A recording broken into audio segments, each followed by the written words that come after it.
मुझे बचपन में भूत प्रेत से बहुत ही डर लगता था। मैं भयानक भयानक सपना भी देखता था। ज़्यादातर सपना भूत प्रेत के ही होते थे। मैं सो नहीं पाता था। मैं आँख खोल देता था और तब मेरी माँ मुझे संभालती थी। कहती थी, बुरा सपना देखा है ना बेटा। और तब मैं कहता था, हाँ माँ, बहुत ही भयानक सपना। माँ मेरे लिए तांत्रिकों के पास जाती थी, मंदिर में जाती थी, ताबीज अब तरह तरह का टोटका क्या करती थी कि मैं वो भयानक सपने से दूर रहूं। और ऐसा हुआ भी। मैं भूत प्रेत को महत्व देता था, लेकिन भूत प्रेत के सपने के अलावा मैंने अपने आंखों से कभी नहीं देखा था। सपने में जो आकृति भूत प्रेत की मुझे नजर आती थी, बड़ा ही भयानक हुआ करती थी। मैं कल्पना करता था कि वास्तव में अगर भूत प्रेत होंगे तो जैसा मैंने सपने में देखा था वैसा ही तो होंगे। लेकिन एक भूत मेरे घर पर मुझे मिलने के लिए आता है और तब मैं उसको पहचान नहीं पाता हूँ। नमस्कार दोस्तों, मैं हूँ राज और आप देख रहे हैं हाईवे 33। ये जो कहानी का थोड़ा सा मुखड़ा मैंने सुनाया, ये जोगिंदर जी का भेजा हुआ है। झारखंड के रहने वाले जोगिंदर जी, और इनके साथ बहुत कुछ घटा था। तो चलिए शुरू से शुरुआत करते हैं जोगिंदर जी की ही शब्दों द्वारा। दोस्तों, मेरा नाम जोगिंदर। मैं झारखंड का एक छोटे से गांव का निवासी, और वो साल था 2001 का। बहुत बुरा साल था। मैं तो अपना सब कुछ गंवा बैठा था। मेरे पिता काम करते करते उनको हार्ट अटैक आता है और वो स्वर्ग सिधार जाते हैं। मेरी माँ का तो बहुत बुरा हाल था। संभालने में बस मेरे चाची चाचा यही लोग आते हैं। और तब तक मैं मैट्रिक पास कर चुका था। वो दुखद घटना मैं आज भी भूल नहीं पाता हूँ। खैर, ये तो चलता रहता है जीवन में। कोई आता है, कोई जाता है, लेकिन उसके बाद हमारे तकलीफ शुरू हो जाता है। हमारे पिताजी 2 भाई थे और छोटे हमारे चाचा जी। पिता के मौत के बाद अब वही तो हमारे घर के मुखिया थे। कुछ दिन तक तो हमारा घर ठीक ठाक चलता रहा, लेकिन धीरे धीरे मेरी चाची की रवैया बदलता गया। चाची मेरे माँ से हमेशा झगड़ा किया करती थी। अब तुम्हारा यहाँ पर है क्या, कुछ भी तो नहीं है, वो ताने मारा करती थी। अब मुझे जब ये सब बात पता लगता था, कभी कभी मैं भी सुन लेता था, तो मुझे बर्दाश्त नहीं हुआ करता था। मैं चाची से उलझ जाया करता था कि चाची, आपको ऐसा बोलना नहीं चाहिए। ये बात नमक मिर्ची लगा करके चाची चाचा को बताती थी। और इसके बाद चाचा दारू पी कर मेरी मार पिटाई करते थे। ऐसा बहुत बार हुआ था। मेरे मार होती थी, कहती थी, बेटा हम लोग को मामा के घर चलना चाहिए, हमें मामा के घर चलना चाहिए। मैं भी अब क्या बोलूं। मुझे लगा कि माँ तो सही कह रही होगी। हम वहाँ जाएंगे तो कुछ हमारी ज़िंदगी में बदलाव होगा। यहाँ तो रोज़ का यही सब कहानी था। आखिरकार हम माँ बेटे मामा के घर पहुँच जाते हैं। मामा तो देखकर हम लोगों का खुश थे, लेकिन मामी का रवैया चाची की तरह ही था। वो नाक चिढ़ा के रखती थी हमेशा।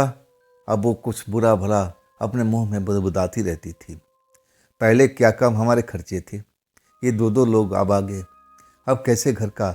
खैर, मामी मामी थी, वो अपनी जगह पर भी ठीक थी। जितना मामा कमाते थे ना, उसमें उनका पूरा परिवार का खर्चा भी नहीं चल पाता था। मैंने खुद अपनी आंखों से देखा, महसूस किया। मुझे लगा कि हम लोग गलत टाइम पर और गलत घर में आ गए हैं। ये लोग तो पहले से परेशानी में हैं। अगर माँ मुझे बता देती कि मामा की स्थिति ये है, तो शायद हम कुछ और सोचते, लेकिन अब तो आ चुके थे। इसके बाद मैं सोचने पर विवश हो गया था कि कब तक हम ऐसे ही रहेंगे। मैं अब जवान हो चुका हूँ, मैट्रिक पास कर चुका हूँ, मुझे कोई ना कोई काम करना चाहिए। कुछ यार दोस्त हमारा अब वहाँ पर बन गए थे मामा के गांव में, और वो लोग शहर में नौकरी करते थे एक बड़े मिल में, एक बड़ी फैक्ट्री में।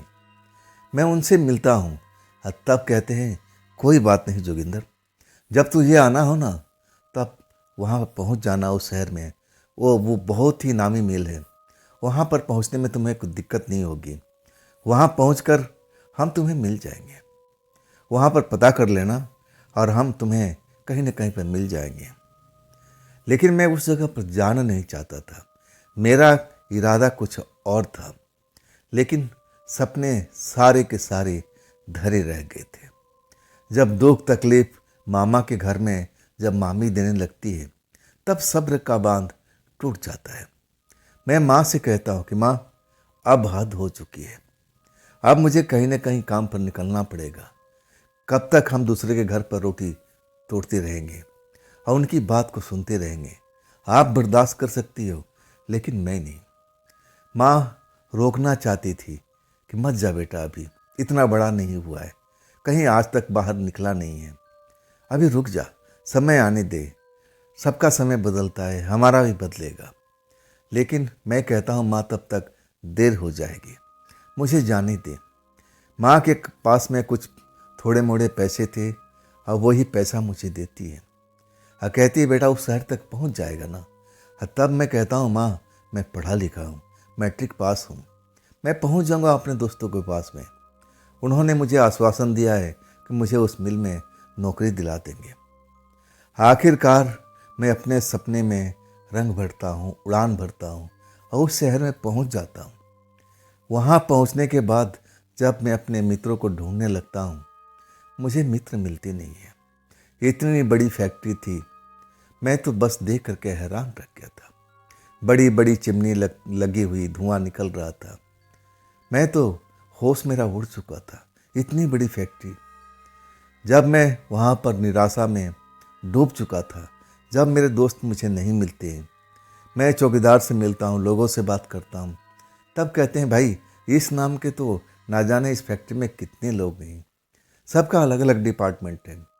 जब तक उनका पूरा नाम पूरा जगह नहीं बताओगे क्या काम करते हैं, तब तक हम लोग कुछ जानकारी नहीं दे पाएंगे। इससे बढ़िया है कि आप यहाँ पे इंतज़ार करो, कोई ना कोई शिफ्ट में आपके दोस्त मिल जाएंगे। अब मेरे पास में कोई रास्ता भी तो नहीं था। मिल के गेट पर एक सामने में चाय की दुकान थी और वहाँ पर बैठ करके मैं अब अपने मित्रों को ढूंढने का कोशिश करता था। एक दिन, एक रात, 2 दिन, आखिर कब तक? कोई भी मुझे अपना दिखाई नहीं देता है। तब मैं समझ जाता हूँ कि शायद मित्र मुझसे झूठ बोले थे, कहीं और काम करते हैं। इस बड़ी जगह का नाम बता दिया था। मुझे नहीं लगता था जितना वो पढ़े लिखे थे इस मिल में वो काम करते होंगे। मैं समझ जाता हूँ। मैं अब क्या कर सकता हूँ? मैं ऐसी जगह पर आ गया था और जो भी पैसा था मेरे पास में सबका सब खर्च हो चुका था। मैं सोचने पर विवश हो चुका था कि अब मैं क्या करूं। अब तो इस शहर में मेरा कोई है ही नहीं, तो मैं क्या करूं? गांव लौटूं तो आखिर मैं मामा के घर पर अब पहले वाली स्थिति फिर से शुरू हो जाएगी। मैं तो ना जाने कितने बड़े सपने लेकर वहाँ से चला था कि मैं शहर पहुँचूँगा, नौकरी मिल जाएगी, भाड़े का घर लूँगा और इसके बाद अपनी माँ को शहर में लेके आ जाऊँगा। लेकिन यहाँ पहुँचने के बाद मेरा सारा सपना बिखर जाता है। मैं बाध्य हो जाता हूँ सोचने पर कि अब मैं क्या करूँ। जेब में फूटी कौड़ी बची भी नहीं थी। मैं भूखा था, प्यासा था। अब इसके बाद जब 2 दिन तक वहाँ पर इंतज़ार कर लेता हूँ, जब मेरे मित्र नहीं मिलते हैं, तब मैं समझ जाता हूँ कि मैं ठगा गया हूँ।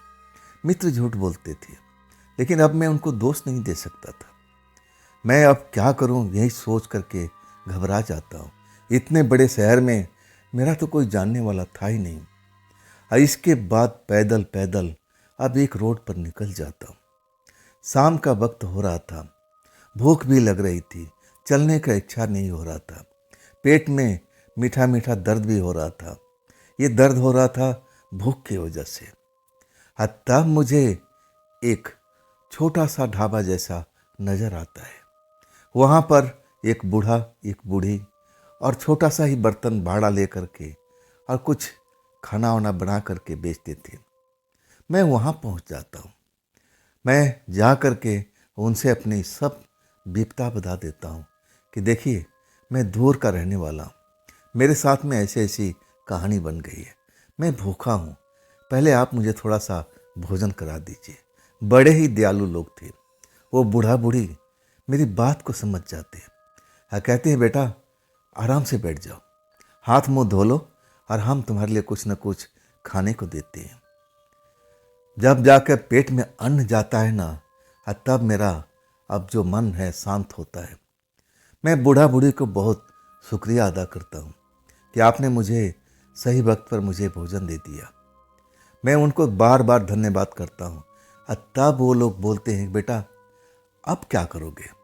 चलो, आज तो हमने तुम्हें भोजन दे दिया, लेकिन कल कैसे तुम्हारा काम चलेगा? मैं कहता हूँ, अम्मा और अंकल, मैं अब करूँ क्या? यहाँ तो इस शहर में मेरा कोई जान पहचान भी नहीं है। तब अम्मा कहती है, बेटा जो भी इस शहर में आता है बहुत कम लोगों का जान पहचान होती है। कभी न कभी कोई अकेले आता है, लेकिन शहर उसको जाने नहीं देता है। तुम भी मत जाओ, ये शहर तुम्हें भी जाने नहीं देगा। हमारे पास में कुछ लड़के हैं जो तुम्हारी तरह थे, शहर में अकेले आए थे और आज बिल्कुल ठीक ठाक है। मैं तुम्हें उनसे मिलवाती हूँ, वो रिक्शा चलाने के काम करते हैं। कुछ लड़के तो हमारे ही घर में, हमारा 4-5 घर है जो हम किराए पर दे रखे हैं, उसी में रहते हैं, रिक्शा चलाते हैं। मैं उनसे तुम्हें मिलवा देती हूँ, तुम भी रिक्शा चलाओ, वो तुम्हें रिक्शा दिलाने में मदद करेंगे। मैं बोल दूंगी ना, तुम्हें घबराने की जरूरत नहीं है। तुम हट्टे कट्टे हो बेटा, जिंदगी से निराश मत होना, मेहनत करो, अपने लिए भी खाओ, अपने परिवार के लिए भी कुछ भेजो। तुम्हें हिम्मत नहीं हारना चाहिए। वो बूढ़ा बूढ़ी मुझे बहुत समझाते हैं, तब मेरी आंखें खुल जाती है। ये लोग सही तो कह रहे हैं, मैं निराशा में क्यों डूबता जा रहा हूँ? मैं ठीक हूँ, मैं स्वस्थ हूँ, पढ़ा लिखा भी हूँ।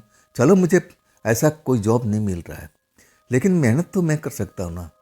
जैसे नौजवान लड़के रिक्शा चला रहे हैं, मैं भी तो चला सकता हूँ, अपना पेट भर सकता हूँ, अपने माँ के लिए कुछ ना कुछ भेज सकता हूँ। जब मैं सही पोजीशन में आ जाऊँगा तो अपनी माँ को भी लेके आ जाऊँगा। आखिरकार वो लोग, बूढ़ा दंपति, हमारा मदद करते हैं, एक लड़का से मिलवाते हैं। फिर वो लड़का हमारी मदद करता है, रिक्शा मुझे दिलवा देता है। कहता है, बस शुरू हो जाओ, जितना कमाओगे बस रिक्शा का भाड़ा अलग रख देना और बाकी सब कुछ तुम्हारा ही है। अब तुम पीछे मुड़ कर मत देखो, मैं भी तुम्हारी तरह आया था और देखो आज हमारे घर में सब कुछ है। मेरे घर में खुशहाली है, इसी रिक्शा के बदौलत मैं इतना आगे बढ़ चुका हूँ। तुम भी मेरी तरह बनो, आगे बढ़ो, पीछे मुड़ कर मत देखना।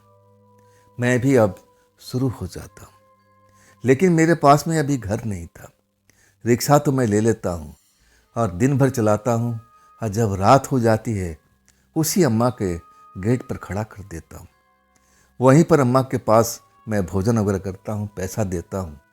कुछ पैसा बचता है तो मैं अम्मा को दे देता हूँ कि अम्मा ये संभाल कर रखिएगा, जब ज़रूरत पड़ेगी तो मैं मांग लूँगा। अम्मा मुझे देख करके बड़ा खुश होती है। अम्मा की एक नौजवान बेटी थी और वो भी कभी कभी उसी जगह पर बैठती थी, खाना पीना लोगों को देने में मदद करती थी। छोटा सा ही ढाबा था, आगे ढाबा, अब पीछे में 4-5 कमरा तो उन्होंने किराए पर दे रखा था और 2 कमरा उनके लिए था। अब जो ढाबा था सस्ता सा ढाबा था, हर एक कोई वहाँ पर अपना पेट भर सकता था। इस हिसाब से उन्होंने अपना कीमत रखा हुआ था। इतना मैं नहीं कह सकता कि वो लोग ज़्यादा कमाते होंगे, बस उनकी दाल रोटी उस ढाबा से चल जाती होगी, मुझे ऐसा ही लगता था। भर पेट खाना और सस्ते दाम में मिल जाता था। वो लड़की मुझे देखती थी घूर घूर करके।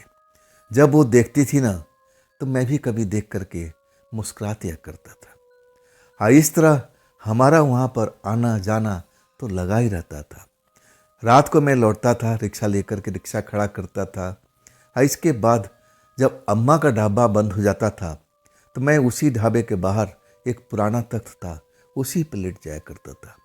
अब समय पास करता था। हाँ, उसी बीच उसी लड़की से मेरी दोस्ती हो जाती है।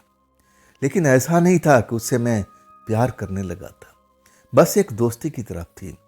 कभी कभी हम लोग इतना घुल मिल गए थे कि हंसी मजाक भी हो जाया करता था। तब कभी कभी मैं भी ऐसे मजाकिया शुरू से था। उस लड़की को देख करके मैं चिढ़ाने की कोशिश करता था। वो बूढ़ा अम्मी रहती थी तो मैं पीठ के पीछे बात नहीं करता था। मजाक मजाक में अम्मा से कहता था कि अम्मा, इसकी शादी मुझसे करा दो, देख लेना हमारे घर को स्वर्ग बना देगी। तब वो बुरा सा मुंह बनाती थी, कहती थी ये मूंग और मसूर की दाल, मैं तुम्हारी पत्नी बनूंगी? नहीं नहीं नहीं, इससे बढ़िया मैं तो कुएं में छलांग लगा दूंगी। इसके बाद हम लोग हंसने लगते थे। वो मजाक का दौर था, मजाक चलता रहता था। और आखिरकार मजाक मजाक में वो मुझे शायद चाहने लगी थी। लेकिन मेरा नज़रिया ऐसा नहीं था। लेकिन एक रात को जब मैं रिक्शा चला करके, अब भोजन मिला नहीं था, मैं सोचा था कि अम्मा का ढाबा खुला होगा, और मैं तो वहीं भोजन सुबह शाम किया करता था। जब मैं रिक्शा खड़ा करता हूँ तो देखता हूँ अम्मा का ढाबा तो बंद हुआ पड़ा है। अब मैं खाली हाथ था, मतलब खाली पेट था। मैं अब कहाँ जाऊँ भोजन करने के लिए? रात ज़्यादा हो गई थी। मैं तख्त पर लेट जाता हूँ। तब वही लड़की आ करके मुझे जगाती है। कहती है तुम्हारा खाना अंदर रखा हुआ है, आ जाओ अंदर कमरे में ही भोजन कर लो, भूखे पेट सोना नहीं चाहिए। अम्मा ने हमें बताया था। अम्मा तो सो गई, लेकिन मैं जाग रही थी। जब मैं तुम्हारी रिक्शा की आवाज़ सुनी, तब मैं यहाँ पर आ गई। अब चलो भी, अब खाना बहुत ज़्यादा ठंडा हो जाएगा। मैं उसकी तरफ देखता हूँ, ये तो मेरी फिक्र करती है जैसे कोई अपनी पत्नी पति की करती है। मैं कुछ बोल नहीं पाया, भूख लगा हुआ था। तब मैं कमरे के अंदर पहुँचता हूँ। मैं बताया ना, 2 कमरा था, एक में बूढ़ा बूढ़ी रहते थे और एक में ये जवान लड़की रहती थी। अपने कमरे में मुझे लेके जाती है, भोजन कराती है, धीरे से कहती है। मैं जब वो बात सुनता हूँ ना, तो मैं चौंक के उसकी तरफ देखने लगता हूँ। वो कहती है, देखो ये मेरा प्यार मत समझना, इंसानियत के नाते मैं ये सब कर रही हूँ। मैं जानती हूँ बहुत दुख तकलीफ तुमने अपने गांव में झेला हुआ है। मेरा तो सपना कुछ और है। मैं चाहती हूँ कि कोई पैसा वाला लड़का मिल जाए जिससे मेरी ज़िंदगी आसान बन जाए। मैं कभी उस नज़र से तुम्हें देखा नहीं है, लेकिन कभी कभी मैं सोचती हूँ कि कोई लड़का जब नहीं मिलेगा पैसा वाला, तब मैं तुम्हारे बारे में सोचूंगी। शायद उस वक्त में वो मजाक कर रही थी या सच कह रही थी, ये तो नहीं मुझे पता। लेकिन मैं भी मजाक के मूड में था। अब मैं कहने लगा कि मैं क्या लाइन में रहूं, शायद मेरा भी कभी नंबर आ जाए। तब वो मुस्कुरा दिया था। भोजन खत्म हो गया था। ऐसे तो हमारे साथ उसका कभी न कभी वार्तालाप चलता रहता था। साफ दिल की थी, दिल के अंदर में कुछ छिपाते नहीं थी। मैं भी जब तक उसको देखता नहीं था ना, तो मुझे भी चैन पड़ता नहीं था। आखिरकार वो समय आ चुका था। वो बिना किसी को बताए हुए चुपचाप वो घर से गायब हो चुकी थी। ना तो अपने माँ को बताया, ना अपने पिता को बताया। अब मैं तो उसका एक तरह से बेस्ट फ्रेंड था, मुझे भी नहीं बताया, गायब हो चुकी थी। इसके बाद घर में हाहाकार हो गया था।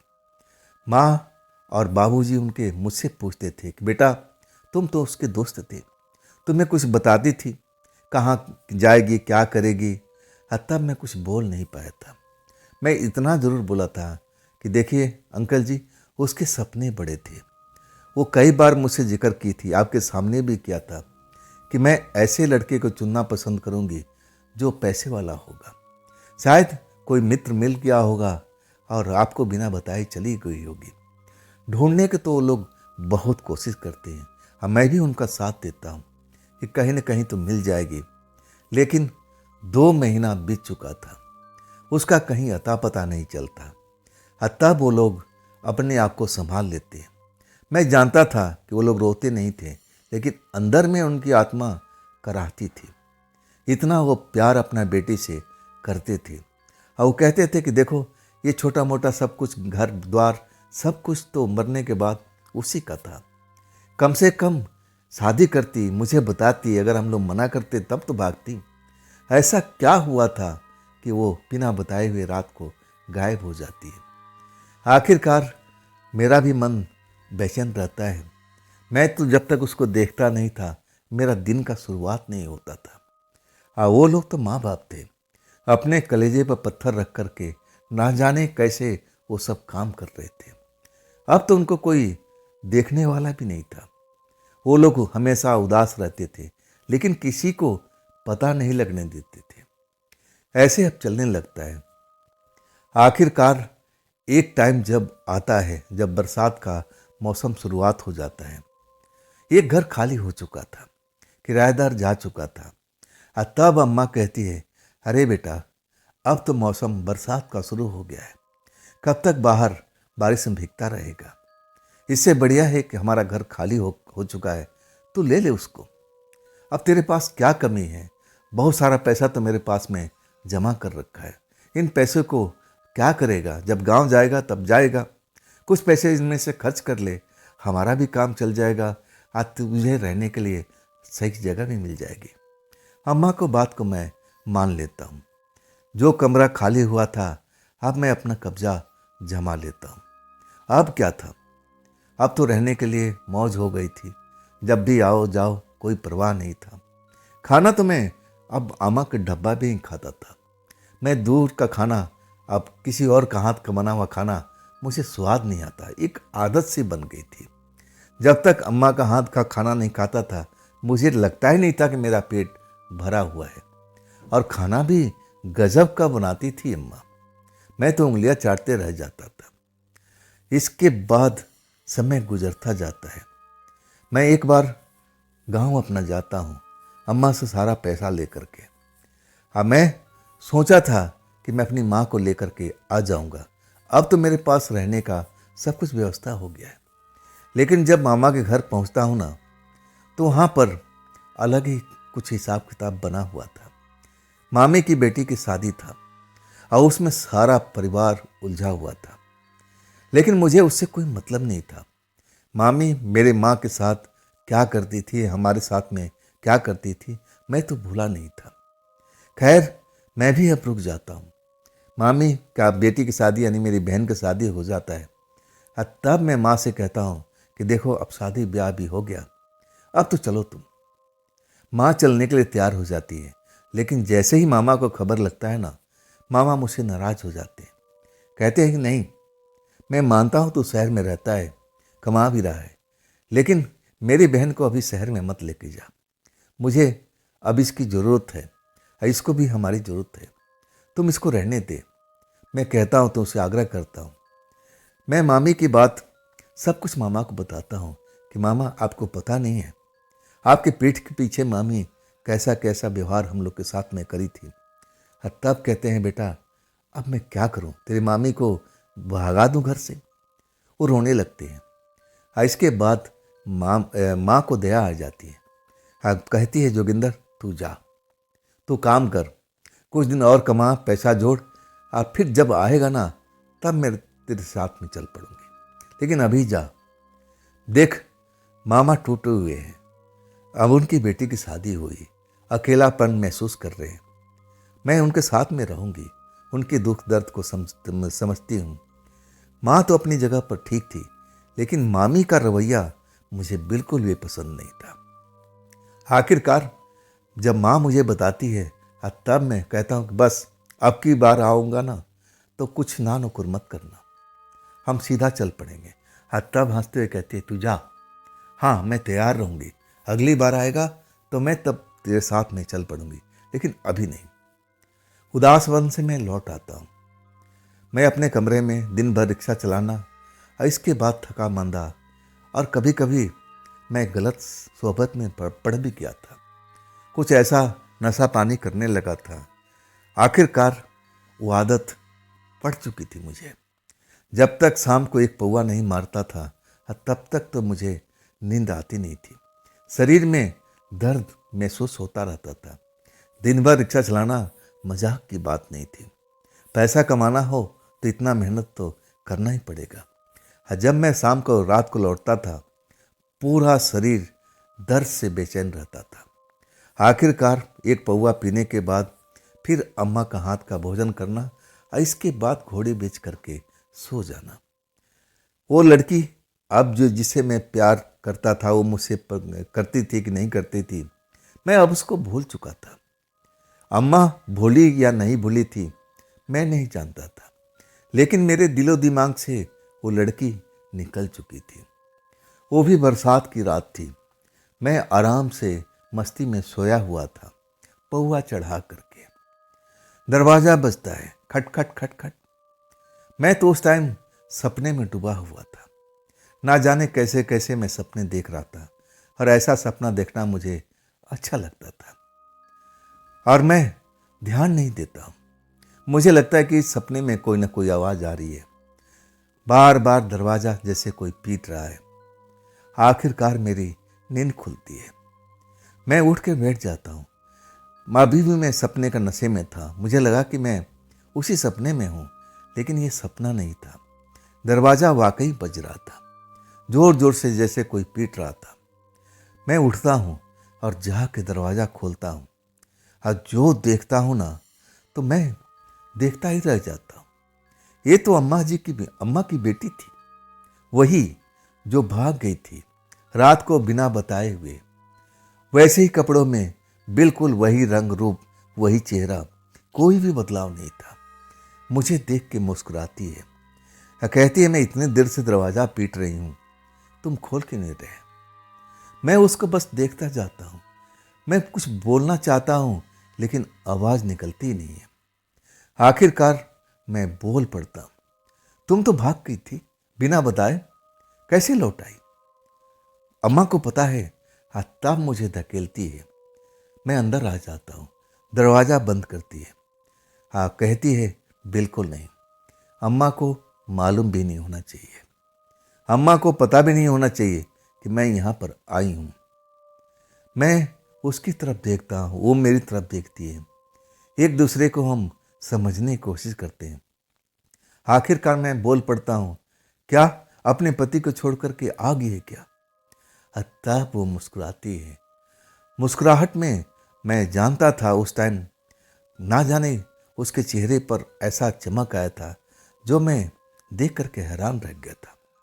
ऐसा मैंने मुस्कुराहट तो हमेशा उसका देखा था, लेकिन ऐसा मुस्कुराहट मैंने कभी नहीं देखा था। उसके होठ तो मुस्कुरा रहे थे, लेकिन आंखों में कुछ अलग चल रहा था। मैं समझ गया था शायद इसकी पति से लड़ाई उड़ाई हो गई है। तब मैं कहता हूँ, बताओ कैसे आना हुआ। तब कहती है कि मैं कोई मेहमान नहीं हूँ, ये घर मेरा भी है। तुम तो यहाँ पर किराएदार हो, लेकिन असली मालिक तो मैं हूँ ना। तब मैं कहता हूँ, हाँ आज भी तुम्हारे माँ बाप बहुत तुम्हें याद करते हैं, तुम बिना बताए क्यों चली गई। तब वो कुछ बोल नहीं पड़ती है, चुपचाप मेरी तरफ देखती है और उसकी आंखों से आंसू निकलना शुरू हो जाता है। मैं समझ जाता हूँ ये जोश जोश में घर से तो भाग लेती है, शायद कोई पैसे वाला लड़का मिल गया था, लेकिन अब उसको पता चल रहा होगा, कोई ना कोई उसके साथ में खेल हो रहा होगा। तभी तो रात में ये लौटी है। मैं कहता हूँ सब कुछ सही है ना, कोई परेशानी है क्या, वो भी बताओ। तब कहती है, देखो जोगिंदर, ये बात हमारे तुम्हारे बीच में रहना चाहिए। ये बात मेरे माता पिता को पता नहीं लगना चाहिए, ना किसी को लगना चाहिए कि मैं तुम्हारे घर में आई थी तुमसे मिलने के लिए। मैं कहने लगा कि आखिर क्यों, तुम्हारे माँ बाप तुम्हें तो बहुत ढूंढते हैं, आज भी वो याद करते हैं, तुम्हें उनके पास क्यों नहीं गई। तब वो रोने लगती है, कहती है मैं किस मुँह से जाऊं उनके पास में, मैं नहीं जा सकती। मैं उसको बहुत समझाने की कोशिश करता हूँ कि देखो माँ बाप ही होता है, बच्चे गलती ज़रूर करते हैं, लेकिन बड़े बूढ़े हैं ना, अपने बच्चों को क्षमा कर देते हैं। एक बार जाओ तो सही, तुम्हारे माँ बाप तुम्हें माफ़ कर देंगे। तुम्हारी हर गलती को वो एकदम समझ लेंगे, माफ़ कर देंगे। तुम्हें घबराने की ज़रूरत नहीं है। लेकिन वो मेरी किसी बात पर राज़ी नहीं होती है। कई बार मेरे पर नाराज़ हो जाती है और कहती है तुम चाहते हो कि मैं यहाँ चली जाऊँ। उठ के खड़ी भी हो जाती है और तब मैं कहता हूँ कि नहीं नहीं, तुम बैठो बैठो। फिर अचानक वो बात कहती है। मैं वो जो बात सुनता हूँ ना, तो फिर मेरे अरमान जाग जाते हैं। वो अचानक बोल पड़ती है, जोगिंदर तुमसे एक बात कहूँ। मैं कहता हूँ कहूँ ना। तब कहती है, आज भी तुम मुझे चाहते हो ना। मेरे पास में शब्द नहीं थे, मैं कैसे बोलूँ। मैं तो जब से देखा था तब से उसको चाहने लगा था, लेकिन शब्द नहीं थे। मैं उसकी तरफ देखता रहता हूँ और तब वो मुस्कुराती है। अब बिना कुछ बोले हुए मेरे पास में सरक आती है और कहती है कि मैं जानती थी आज भी तुम मुझसे उतना ही प्यार करती हो जितना पहले किया करते थे। जोगिंदर सच है ना। और तब मैं सर हिला देता हूँ। मैं उससे बहुत कुछ पूछना चाहता हूँ, लेकिन वो मुझे पूछने का मौका भी नहीं देती है। मुझसे प्यार करने लगती है। आखिरकार मैं भी इंसान था, मेरे भी अरमान अब थे और मैं उस लम्हे में सब कुछ भूल जाता हूँ। हम दोनों जैसे बिछड़े हुए प्रेमी थे और अचानक मिल गए थे, एक दूसरे को प्यार कर रहे थे। कब सुबह होने जा रही है और तब जाकर कहती है अब मुझे जाना होगा, अब मुझे जाना होगा, मैं फिर आऊँगी, फिर आऊँगी। बरसात थम चुकी थी, लेकिन बूंदाबांदी हो रही थी। सुबह के 4 बज गए थे। मैं जब घड़ी देखता हूँ तब मैं कहता हूँ अब देखो बरसात तो कम हो गई है, लेकिन बंद नहीं हुई है। कुछ बताओ ना अपने बारे में। कहाँ पर तुम्हारा घर है, तुम्हारा पति क्या करता है। मैं जानता हूँ वो पैसे वाला होगा। वो मेरी तरफ मुस्कुराती है और कहती है फिर मैं कभी बताऊँगी, अभी तो मुझे जाना होगा। लेकिन खबरदार, ये बात किसी को भी पता नहीं चलना चाहिए कि मैं तुम्हारे पास में आई थी मिलने के लिए, और ख़ास करके मेरे माँ बाप को तो बिल्कुल भी नहीं। इसके बाद वो जो रफ्तार कम हो गई थी बारिश की, लेकिन उसमें भीगते हुए निकल जाती है। मैं दरवाजे के पास खड़ा हुआ उसको जाता हुआ देखता हूँ और आखिरकार वो मुझे नज़र नहीं आती है। जाने के बाद मैं सोचने लगता हूँ आखिर अपने माँ बाप से क्यों नहीं मिल रही थी। खैर, अब उसका पर्सनल मैटर था और मैं उसमें इंटरफेयर बिल्कुल नहीं करना चाहता था। और उसने तो मुझे कसम भी दिला दिया था। मैं तो अब कुछ उसके माँ बाप को कुछ बताने वाला नहीं था, ना किसी को बताने वाला था। हाँ, मैं सुबह में अब बारिश बंद होती है फिर अपने काम पर निकल जाता हूँ। रोज़ की तरह अपना काम ख़त्म करता हूँ और शाम को लौटता हूँ। अम्मा से खाना लेता हूँ, अपना कमरे में आ जाता हूँ। मैं अम्मा से कुछ बोलना चाहता था, लेकिन मेरा हिम्मत नहीं हुआ। मैं उस लड़की के बारे में जिक्र करना चाहता था कि आज भी आप लोग उसको याद करते हो, लेकिन उनका चेहरा मोहरा देख करके मेरा हिम्मत नहीं हुआ कि वो बीती बात को फिर से उकेरा जाए। मैं खाना लेके आ जाता हूँ, पौवा ढक्कन खोलता हूँ और आराम से पीते हुए फिर भोजन ख़त्म करता हूँ। इसके बाद तो मुझे आराम ही करना था। वैसे ही रात होती है, मैं तो नींद में था, सपने में था। फिर दरवाज़ा बजता है और मैं जाकर दरवाज़ा खोलता हूँ तो वही थी, सेम कपड़े में कोई बदलाव नहीं था, ना कोई चेहरे पर कोई भी बदलाव नहीं था। आती और मुझसे प्रेम करने लगती। अब फिर अचानक कहती है ये बात किसी को बताया तो नहीं जोगिंदर। अब मैं कहता हूँ कि नहीं, तुमने तो कसम दिलाया था, तो भला मैं कसम कैसे तोड़ सकता हूँ। मैं तुमसे प्रेम जो करता हूँ। तब वो खुश हो जाती है। ऐसे ही सिलसिला जब एक बार शुरू होता है ना, ये चलने लगता है। कई बार मेरा मन तो कहता है कि मैं ये सब बातें अम्मा को बताऊं, जिक्र करूं। क्या आपको अब लड़की की याद नहीं आती है? लेकिन हिम्मत ही नहीं होता था। उनका दुखी चेहरा देख करके मेरा जो हिम्मत था ना, टूट जाता था। हर बार मैं उस लड़की को समझाता था कि देखो, तुम मुझसे प्रेम करती हो, प्रेम जरूर मेरे से करो, लेकिन यही प्रेम अपने माता पिता से भी करो। माता पिता तुम्हें माफ़ कर देंगे, तब कहती है, जोगिंदर तुम उन लोगों को नहीं जानते, वो जितना तुम्हें भोला वाला दिखते हैं ना, अंदर से उतना है नहीं, बहुत कड़क है। मैं तो उनकी बेटी हूँ ना, तब मैं सब कुछ जानती हूँ, इसलिए तो मैं उनके पास में नहीं जाती। खैर इन बातों को छोड़ दो, ये जिक्र तुम दोबारा मत करना, मैं तुम्हें ना जाने कितनी बार समझा चुकी हूँ। अब इसके बाद मैं काहे के लिए किसी से जिक्र करता। हमारा तो प्रेम वैसे ही चल रहा था। हाँ, उसके पति के बारे में मैं जरूर पूछता था, हर बार टाल देती थी। रहने दो ना, रहने दो ना, फिर मैं कभी बताऊंगी, फिर कभी बताऊंगी। मैं उससे पूछता था कि वो देखने में कैसा है, मेरी तरफ है या मेरी ऐसा है या मेरे से भी सुंदर है, क्या करता है, तो बात को टाल देती थी। कुछ ऐसी बातें बोलती थी कि हाँ वो पैसे वाला है, जैसा मैं कहती थी ना वैसा ही है, उसके पास हर चीज़ है, उसके पास में हर सुख सुविधा है। मैं कहता हूँ फिर उसका घर छोड़ करके रात में मेरे पास में आ जाती हो, क्या वो घर में नहीं रहता है? तब कहती कि नहीं, वो नाइट की ड्यूटी में रहता है, दिन में सोता रहता है और रात में कोई होता ही नहीं है, और तब मैं अकेले डर लगता है, तब तुम्हारे पास में आ जाती हूँ। मैं जानता था ये जो बात बोल रही है ना, इसमें मुझे कोई दम नहीं लगता था, मुझे लगता था ये झूठी ज़्यादातर बोला करती है। खैर मुझे क्या काम, जैसा मैं अब चल रहा था मैं भी चलने देता हूँ। पूरे 4 महीना गुजर जाते हैं। अब मेरे गांव जाने का वक्त आ चुका था, इतना पैसा मैं जोड़ लिया था।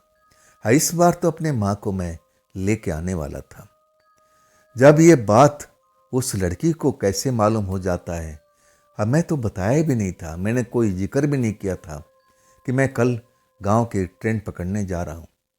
जब वो रात में आती है ना, गुस्से में रहती है और वो कहती है, इतना बड़ा तुमने फैसला कर लिया गांव जाने का और मुझे बताया तक नहीं, मुझे तो दूसरे से पता लगा है, तुम मुझसे प्रेम नहीं करते हो क्या? मैं कहता हूँ प्रेम तो करता हूँ, मैंने सोचा था कि आज तुम आओगे तो मैं बता दूंगा। मैं पूरी समस्या बताता हूँ कि देखो मेरे जो माँ रहती है मामी के घर पर, और मामी और माँ में बिल्कुल बनता नहीं है, लेकिन मामा जो है ना हमेशा माँ का साथ देते हैं। हाँ, इसी वजह से मेरे माँ इतने दिन तक वहाँ पर रह रही है, और मैं जब जा रहा हूँ तो मैं माँ को लेकर लौटूंगा। हाँ, वो मेरी तरफ घूर के देखने लगती है। हाँ, कहती है कब तक लौटेगा? मैं कहता हूँ हो सकता है 2 दिन में लौट जाऊँ, हो सकता है कि हफ्ता दिन में लगे। अब एक बार घर जाने के बाद आना जल्दी संभव नहीं होता है। पुराने कुछ हित्र मित्र हैं, मैं उनसे भी मिलने के लिए अपने गांव भी जाऊंगा, टाइम तो लगेगा ही, लेकिन ये तो ज़रूरी है कि मैं लौट के आऊँगा। मैं उससे पूछता हूँ कि क्यों भला, तुम्हें गांव जाने में मेरा इतराज़ क्या है? हाँ, तब मुझे बिस्तर पर गिरा देती है।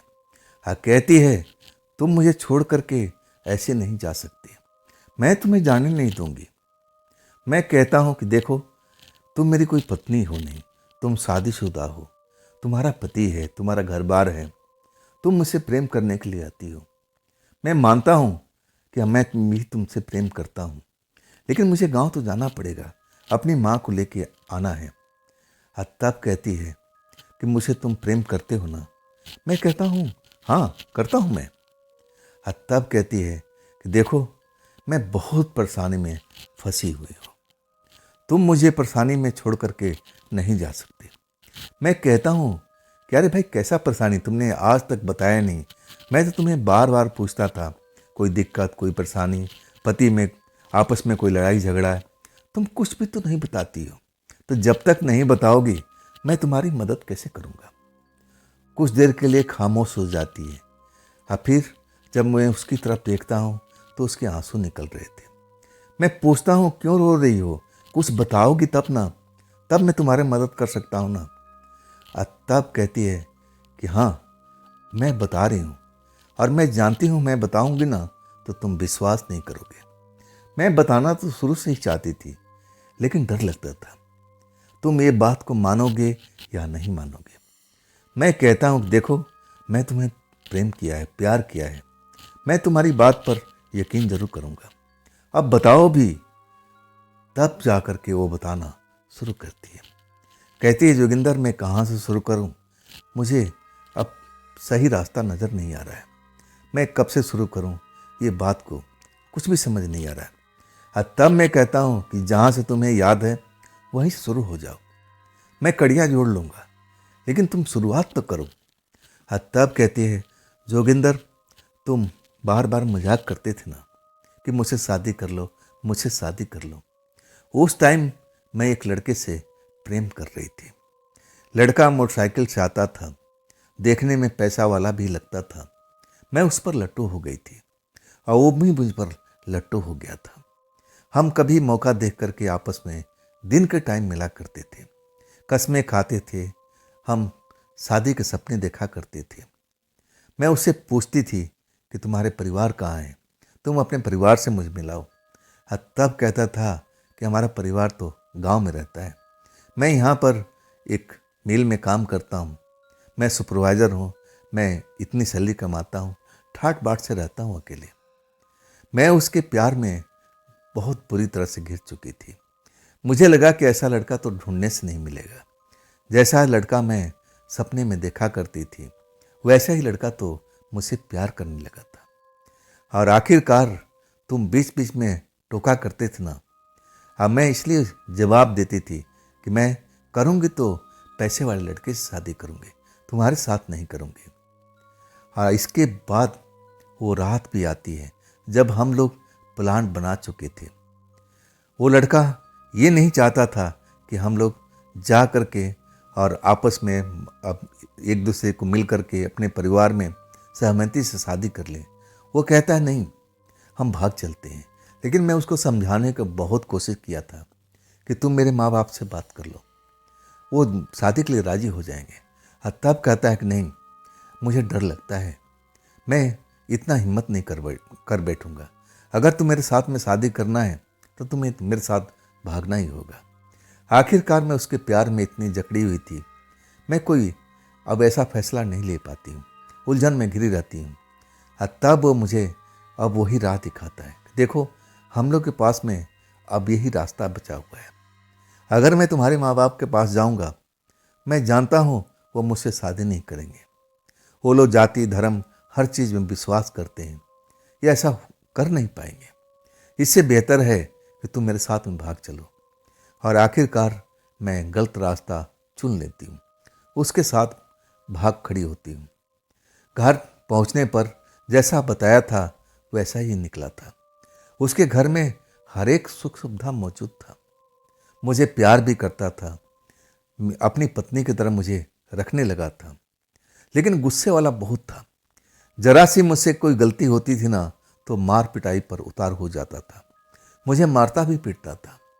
और तब मैं रोने लगती थी तो जल्दी पिघल भी जाता था और खुद ही अब मुझसे प्रार्थना करता था कि मुझसे गलती हो गई है, अब दोबारा नहीं करूँगा।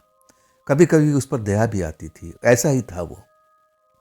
लेकिन उस रात हद कर देता है, वो शक की निगाह से मुझे देखता है और कहता है मैं ड्यूटी पे चला जाता हूँ। और उसके बाद तो बगल के कमरे में ताक झाँक करती है, तुझे किसी के साथ में अवैध संबंध हो गया है, ऐसा वो मुझ पर लाछन लगाता है। और तब मैं कहती हूँ कि नहीं, ऐसा कोई संबंध किसी के साथ में नहीं है, मैं तो संबंध तुमसे बनाई हूँ, मैं तुम्हें अपना पति मानती हूँ और तुम्हारी पत्नी भी हूँ, मैं गलत लड़की नहीं हूँ। लेकिन वो उस रात मुझे बहुत ही गुस्सा करता है, मेरे साथ मार पिटाई करता है। और तब मैं घर से भाग खड़ी होती हूँ। मुझे लगा कि नहीं, अब हद हो गया है, इसके साथ रहना नहीं चाहिए, मैंने बहुत बड़ी गलती कर दी। मैं भाग खड़ी होती हूँ और तब वो भी मेरा पीछा करता है, लेकिन मैं उसको देख करके छिप जाती हूँ और वो आगे निकल जाता है। और इसके बाद मैं भी अब उसके पीछे पीछे गलत रास्ते पर चल देती हूँ। मैं ऐसे एक रास्ते में पहुँच जाती हूँ रात के टाइम में जो भूतों प्रेत से भरा हुआ था। और जब मैं उस रास्ते पर निकलती हूँ ना, तब मुझे अलग अलग भूत प्रेत दिखाई देने लगते हैं, मैं डर जाती हूँ। और इसके बाद एक बाबा मुझे दिखाई देते हैं, वो बाबा मुझे आश्रय देते हैं और कहते हैं घबराओ मत, मैं तुम्हारी मदद करूँगा, तुम्हारे आसपास में कोई भूत प्रेत कोई भी नहीं आएगा। लेकिन मैंने गलती कर दिया था। जिस बाबा पर मैंने विश्वास किया था वही तो सबसे बड़ा भूत था। मुझे कमरे में बंद कर देता है और इसके बाद मुझे अब वो दुख तकलीफ का दिन शुरू हो जाता है। और आखिरकार कब मेरी मौत हो जाती है, कब क्या होता है, मुझे पता ही नहीं चलता है। जब मैं अपने आप को जिंदा पाती हूँ, मतलब मैं प्रेत जोनी में आ जाती हूँ, एक प्रेतनी बन जाती हूँ, एक प्रेतात्मा बन जाती हूँ। मैं अपने परिवार की तरफ जाती हूँ, अपने माँ बाप से मिलने की कोशिश करती हूँ, अपनी गलती का एहसास करती हूँ। लेकिन जब अपने माँ बाप को ना बात कर पाती हूँ, ना उनको एहसास कर पाती हूँ, ना उनको छू पाती हूँ, मुझे लगने लगा कि वास्तव में मर चुकी हूँ। पहली बार मुझे इस चीज़ की अनुभूति होती है। मैं जितने जानने वाले लोग हैं सबके पास जाती हूँ, लेकिन कोई मुझे देख ही नहीं पाता, मुझे कोई महसूस ही नहीं कर पाता। और आखिरकार तुम मुझे दिखाई देते हो। मुझे लगा कि चलो एक बार मैं तुम्हारे कमरे में चलती हूँ, शायद तुम मुझे देख पाओ। और मेरा संदेह बिल्कुल सही निकला। तुम मुझे देखे, दरवाज़ा भी खोले, और तब मैं समझ गई थी कि मेरा ठिकाना तो बस यही रहेगा। बड़ी मुश्किल से अपनी जान बचा के वहाँ से भागी थी जहाँ पर वो बाबा मुझे कैद करके रखे थे। वो बाबा तो एक खुद ही प्रेतात्मा थे, एक बहुत ही बुरे प्रेतात्मा। उन्होंने मेरे साथ में कितना कष्ट दिया, मैं उस कष्ट को दोबारा झेलना नहीं चाहती थी। आखिरकार मुझे आज़ादी मिल गई थी और मैं तुम्हारे साथ खुशी खुशी रहने गई थी। कहीं मैं रात को जब यहाँ पर आती थी, मैं दिखावा करती थी। मैं तुम्हारे इसी घर में रहती थी, हमेशा, रात हो या दिन हो, इसी घर में हमेशा रहती थी। आज तुम मुझे छोड़कर अपने गांव जाओगे। वो जो बाबा है ना, आज भी मुझे ढूंढता हुआ हर तरफ मुझे खोजबीन करता रहता है। वो मुझे पकड़ के ले जाना चाहता है। और जब तुम मेरे पास में रहते हो ना, तो मुझे डर नहीं लगता है। लेकिन तुम चले जाओगे ना, तो शायद वो मुझे फिर उसी जगह पर लेके चला जाएगा। मैं क्या करूँगी? जब मैं इतना सब कुछ उसकी बात समझता हूँ ना, मैं भी खुद डर जाता हूँ। मैं सोच में पड़ जाता हूँ कि मैं क्या करूँ। मैं तो उसको प्रेतात्मा मानने से भी मैं ही झिझक रहा था। ये कैसे हो सकती है जब ये शरीर है, मैं इसके साथ प्रेम करता हूँ। और तब वो कहती है तुम्हारे अंदर में ऐसी काबिलियत है, ऐसी शक्ति है कि जो तुम मुझे देख सकते हो, मुझे महसूस कर सकते हो। हर कोई मुझे देख नहीं पाता है। तुम्हारे पास रह के मैं अपने आप को सुरक्षित मानती हूँ। और वो जो प्रेतात्मा है, बुरा प्रेतात्मा, वो बाबा, वो तुम्हारे नज़दीक भी भटक नहीं सकता है। तुम्हारे अंदर में ऐसी कोई ना कोई जादुई शक्ति है। वो जादुई शक्ति मेरे पास में क्या थी, मैं तो जान नहीं पाता। खैर, मुझे जाना तो था। और तब मैं कहता हूँ कि अब बोलो, अब मैं क्या कर सकता हूँ? मैं अपनी माँ को तो लेने जाना है। मैं उससे डरा भी हुआ था। इतना सब जानने के बाद कौन इंसान उससे नहीं डरेगा? और तब वो रोने लगती है और कहती है जोगिंदर, मुझे अकेला छोड़ के मत जाओ, मैं तुम्हारे साथ में चलूंगी। मैं उसको लेके जाना नहीं चाहता था, लेकिन वो मेरे पीछे हाथ धो के पड़ी हुई थी। आखिरकार मैं फैसला कर लेता हूँ कि ठीक है चलो। मैं गांव पहुंच जाता हूँ मामा के घर पर। और मामा का घर जब मैं पहुंच जाता हूँ, और तब मैं प्रेतात्मा से कहता हूँ कि तुम देखो, जब तक मैं ना कहूँ हमारे मामा के घर में जाने का कोशिश मत करना। मैं अपने माँ को बताऊँगा और माँ मुझे उचित सलाह देगी, और तब हम कुछ न कुछ फैसला करेंगे। आखिरकार प्रेतात्मा मान जाती है। वो घर के बाहर ही रहती है। जब रात हो जाता है, जब मामा मामी सो जाते हैं, और तब अपनी माँ को मैं बताता हूँ कि माँ, ऐसी ऐसी समस्या है, एक प्रेतात्मा है। पूरी कहानी बता देता हूँ। और तब माँ मुझे घूर के देखती है और कहती है, बेटा, तूने ये काम ठीक नहीं किया है। प्रेतात्मा किसी की नहीं होती है। तू ये ऐसा गलत काम क्यों किया? अब मेरे पास में कोई जवाब नहीं था। मैं माँ को समझाने की कोशिश करता हूँ कि माँ, उसके अलावा मेरी दुनिया में, उसकी दुनिया में कोई है ही नहीं है।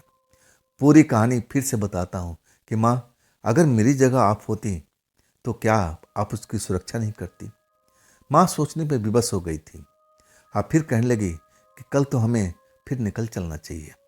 यहाँ पर प्रेतात्मा रहेगी और मैं नहीं चाहती हूँ कि इस घर में कुछ अलग से संकट हो। आखिरकार माँ फैसला ले लेती है और फिर हम अगले दिन शहर की तरफ लौट जाते हैं। और तब तक वो प्रेतात्मा घर के अंदर नहीं आई थी।